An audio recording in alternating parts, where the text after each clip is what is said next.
Hi friends, welcome to a week 3 of a Broad and a Brit's weekly design series. I'm Wait Claiborne. I'm half of Broad and a Brit.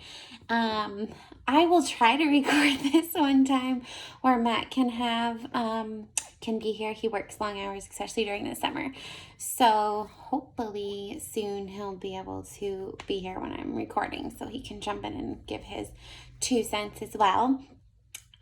Welcome. Thank you guys so much for being here. I hope you guys find some value in this. This week, the topic is something I've kind of touched on the past 2 weeks, but I thought I'd go a little bit more into some detail in case this was something that people struggled with, or wanted some more information or wanted to fine tune. Again, they're just kind of my ideas. Feel free to shout out any other things that you guys feel like would be helpful in this topic as well.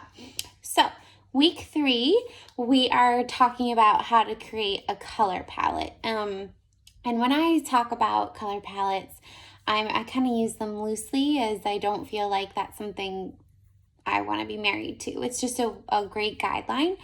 And then once you have found your color palette, it helps you to be able to focus on things you want to put in your house. But if you find something that you love outside of your color palette, I am totally one of the people that just says to go for it. So they're more like guidelines, just something for you to kind of utilize.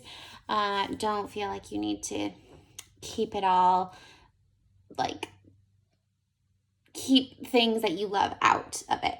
So, let me see. Let me check my notes. I always have to have my notes because, like I said, I would ramble if I didn't. So, one of the really important things is that every room should have every color in your color palette. And hopefully something within that room that has all the colors, that kind of showcases that. So a good example is if you have like a brown for a brown couch, and then you have greens, there's a blanket up there. And then if you have one like a curtain, which this room doesn't have curtains, so I couldn't show you an example of that, but have a room that has all of the colors. Have a item in your room that has all the colors. I'm distracted by the fact that my dog's upstairs and he's not supposed to be, but I'm really committed to trying to do this as live as I can, so I don't do that many takes. I pretty much go with the first and only take. Anyways, hopefully he's not getting into anything too bad.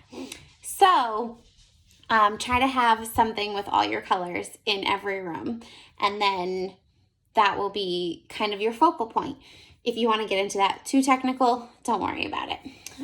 So the tips for how to define your color palette would be, if you are not sure where to start, one thing that I used in this when I had no idea was my closet. So that my clothes and everything was kind of where I was using more of my color, except for I feel like I'm wearing black every time I do this video.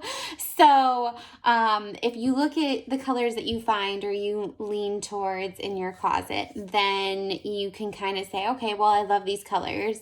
Why don't I start using those in my house? So that's a good way of trying to find that. Tip 2 would be to choose 2 or 3 main colors. I kind of talked about last week, ours is like a mauve, a gold, and a blue, and a green. And then our supporting colors, or our neutrals, are kind of browns and blacks. And we kind of throw pretty much anything else in there, but that's kind of what you'll see throughout all of the house.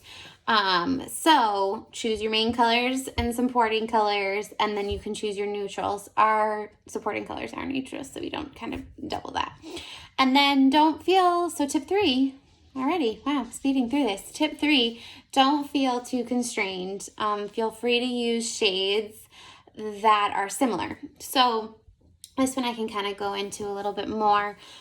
Upstairs, we have lighter shades of all the colors that I mentioned downstairs. So downstairs we have solid golds and solid greens, whereas upstairs you'll kind of see softer yellow mustardy colors as opposed to true golds, and softer greens and more pastel, because I really like a country, like really country bedroom, especially in guest rooms. I just think they're really welcoming. So I tend to have a little bit more on the country side upstairs, which is something that I kind of struggled with previously, because if they weren't within the same color family, upstairs and downstairs, it felt very disjointed. So one thing that I've been able to reel in a little bit more is when I use similar shades to the downstairs as the upstairs. So that's actually kind of all I have for color palette.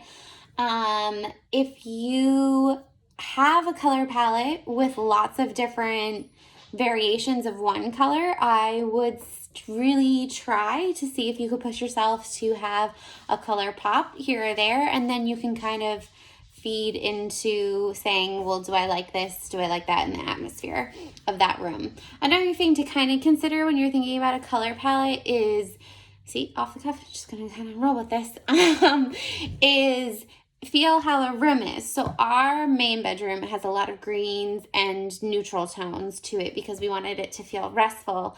And with the deep color of the green walls, it was a big impact of color. So having lots of other colors in there, I felt could be too overwhelming, especially when it's a space that you're trying to sleep in.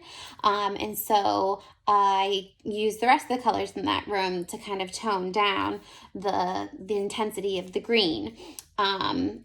I might kind of change that feel when it comes to our dressing room and our bed, in the bathroom. I might bring in some more colors, but again, those are a little bit different spaces. So think about how each room is. My camera always fell. That's great. So think about how you are using the space, and that'll help you also kind of determine your color palette. I'm going to actually use this one as our video because I feel like it's true to who I am. All right. Thanks, guys, for coming and letting me know what you think of this and being here. And I appreciate all of you. Thank you.